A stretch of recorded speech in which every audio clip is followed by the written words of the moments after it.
Hey everybody, it's the Double P with today's Equipment Minute. And up today, I have a used New Holland LB75 tractor loader backhoe. This particular unit is a 2000 model year, has 2,600 hours on it, was used for farm use, and as you can see, it has the flat bar style tires on it. It has a 24-inch bucket on the backhoe, and the backhoe also has the rubber street pads on it. This unit is 4-wheel drive.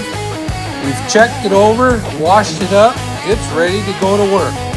If you're looking for new or used quality farm and construction equipment, give me a call. If I don't have it, I'll try to find it.